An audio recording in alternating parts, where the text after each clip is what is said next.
The sea had taken everything from me. My brother, my shadow, my laughter, gone in a single night.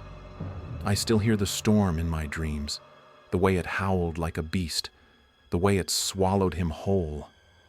They said the sea was a cruel mistress, but I never believed it until I stood on the shore, screaming his name into the void. The waves didn't answer.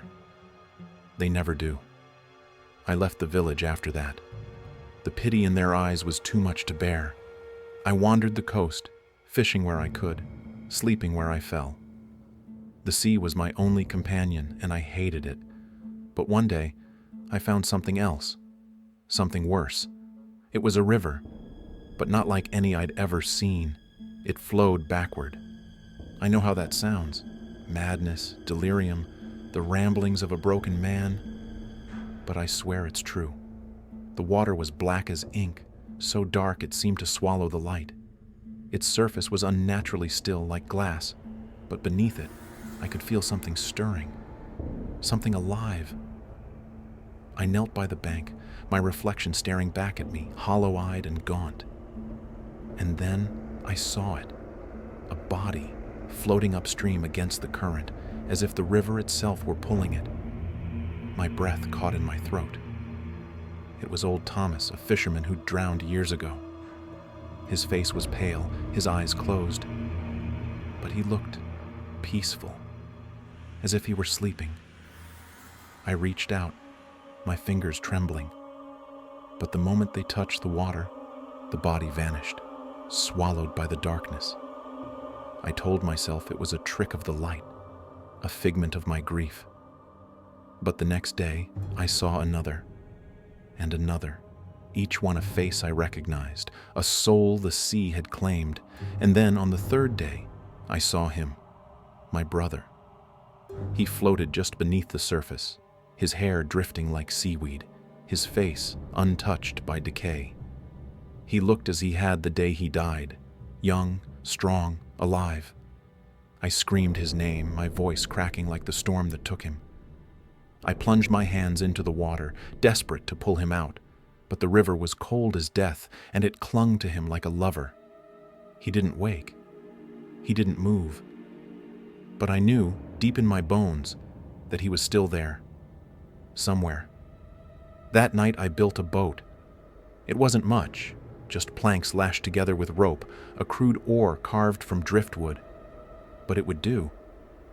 I didn't care about the danger, the whispers that followed me from the village, the way the river seemed to watch me as I worked.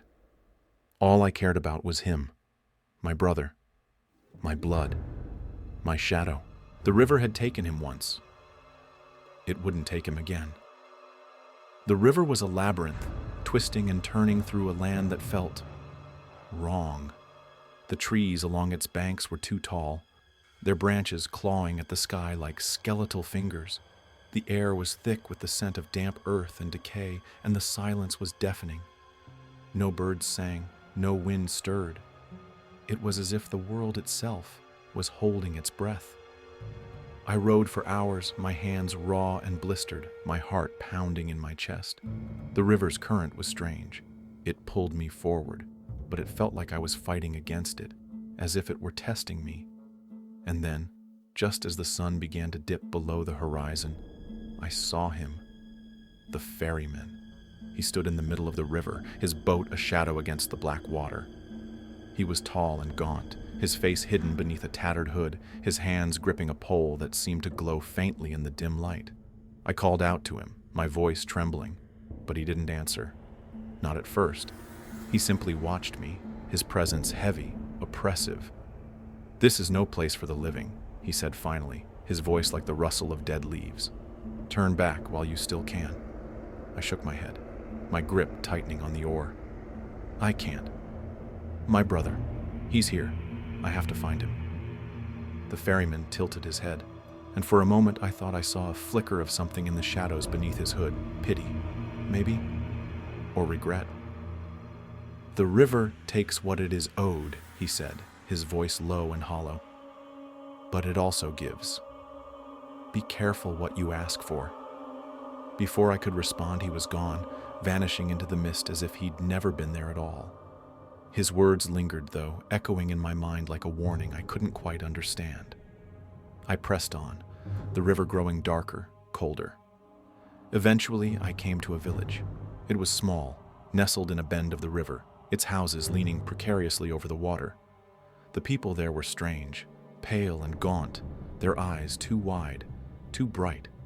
They moved slowly, deliberately, as if they were afraid to disturb the air around them. They called the river El Thura, the life-giver. They worshipped it, offering flowers, food, even animals, tossing them into the water with trembling hands. When they saw me, they gathered around, their voices hushed, their eyes darting nervously toward the river. "You shouldn't be here," one of them whispered, a woman with hollow cheeks and a voice like a sigh. "The river is not kind to those who seek its secrets." "I'm looking for my brother," I said, my voice steady despite the fear gnawing at my chest. "He's here. I know he is." The woman shook her head, her eyes filled with something I couldn't name. "The river doesn't give back what it takes," she said. "It only takes more." I left the village that night, their warnings ringing in my ears. The river carried me further, deeper, until I reached an island. It was small, barren, its shores littered with bones and broken shells. And there, among the ruins, I saw them. The dead. They walked aimlessly, their faces blank, their eyes empty. They didn't speak. They didn't even seem to see me. They just wandered, their movements slow and deliberate, as if they were searching for something they couldn't remember. I stepped onto the island, my heart pounding, my breath coming in short, shallow gasps. I called out to them, but they didn't respond. They didn't even turn their heads. It was as if they were trapped in some kind of waking dream, their memories erased, their stories rewritten. And then it hit me. The river wasn't just carrying the dead. It was changing them, stealing their memories, their lives, their very souls. It was rewriting their stories, trapping them in an endless cycle of loss and forgetting. My brother was here, somewhere. And if I didn't find him soon, he would be lost forever. The river led me to its heart, and what I found there was no sanctuary. It was a wound in the world. The cavern was vast, its walls slick with black water that dripped like blood. The air was thick with the stench of rot and salt, and the sound, the sound. It was a low, guttural hum, like the growl of some great beast waiting to devour me. At the center of it all was the source, a column of water that defied nature, flowing upward into a void that seemed to pulse with a life of its own. The water wasn't just black, it was alive, writhing and twisting as if it were made of serpents, and standing before it was the guardian. It was no man, no beast, but something far worse. Its form shifted constantly, a nightmare of flesh and shadow, its face a mosaic of screaming mouths and hollow eyes. When it spoke, its voice was a chorus of whispers, each one clawing at my mind.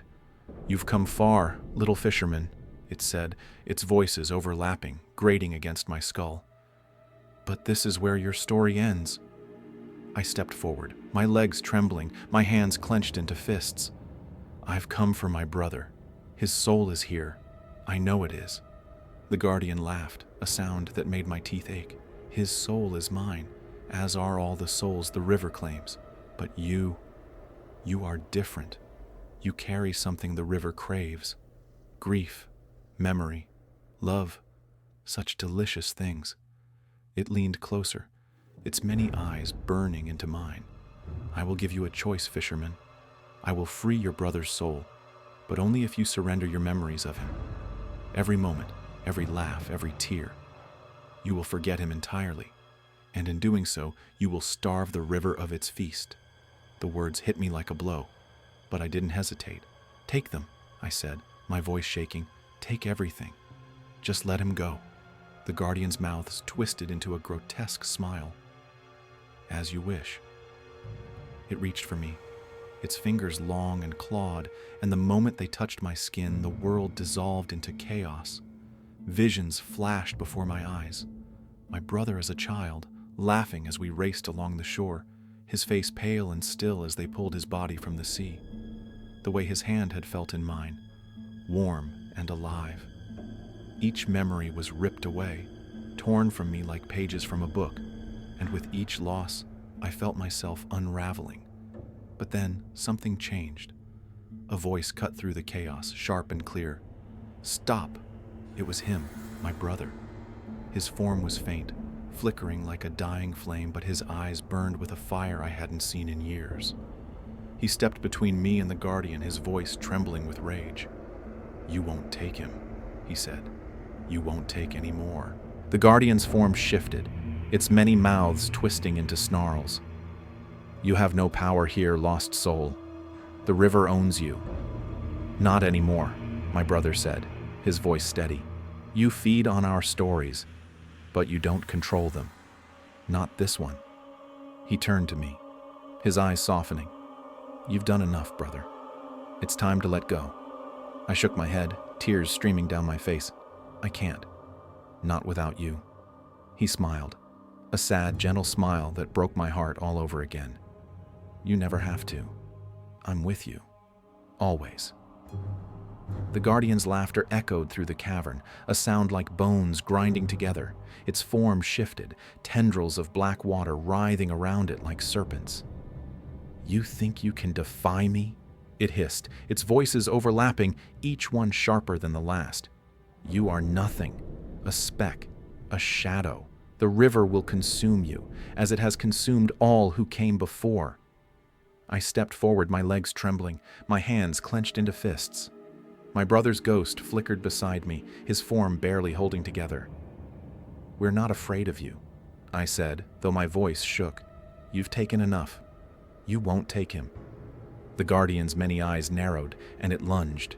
The river surged around us, its cold fingers wrapping around my legs, pulling me toward the column of water.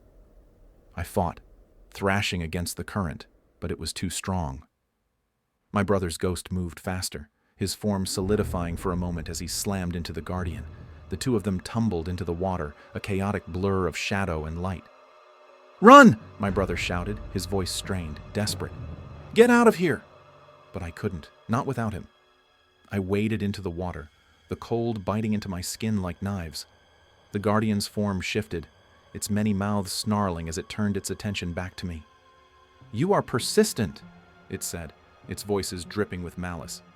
"But persistence will not save you." I didn't have a plan. I didn't have a weapon. All I had was rage. Rage at the river, at the Guardian, at the world that had taken my brother from me. I grabbed a jagged stone from the riverbed and hurled it at the Guardian. It struck one of its many eyes, and the creature howled, its form writhing in pain. My brother seized the moment, his ghostly hands gripping the Guardian's shifting form. "Now!" he shouted. "Do it now!" I didn't know what he meant, but I acted on instinct. I plunged my hands into the water, feeling the river's power surge through me. It was cold and dark, a living thing, but I didn't let go. I focused on the one thing I had left, my memories of my brother. Not the grief, not the loss, but the moments we'd shared. The laughter, the fights, the quiet nights by the fire. I poured all of it into the river, forcing it to remember what it had stolen. The Guardian screamed, its form unraveling as the river turned against it. The column of water collapsed, the cavern shaking as the river's hold broke. The souls it had claimed rose from the water, their forms flickering like dying flames before vanishing into the void. When it was over, I stood on the shore, my hands raw and bleeding, my body trembling with exhaustion. My brother's ghost was gone, but I could still feel him. A faint presence, like a whisper in the back of my mind. The river was silent now, its black waters still and lifeless. But the whispers lingered, a constant reminder of what I'd done and what I'd lost. I didn't know if I'd won, or if I'd just delayed the inevitable. All I knew was that the river's hunger would never be satisfied, and neither would mine. And then together, we turned to face the Guardian. The river surged around us, its cold fingers tightening, but we stood firm. My brother's hand found mine, and in that moment I felt a power I hadn't known I possessed, a power born of love, of sacrifice, of the unbreakable bond between brothers. The cavern shook, the column of water collapsing in on itself, the guardian's form dissolving into mist. The river's hold broke, and the souls it had claimed were freed, their forms rising into the sky like stars. When it was over, I stood on the shore, my brother beside me. He was solid now, real, his hand warm in mine. We didn't speak. We didn't need to. The river's whispers lingered in the air, a reminder of the price we had almost paid.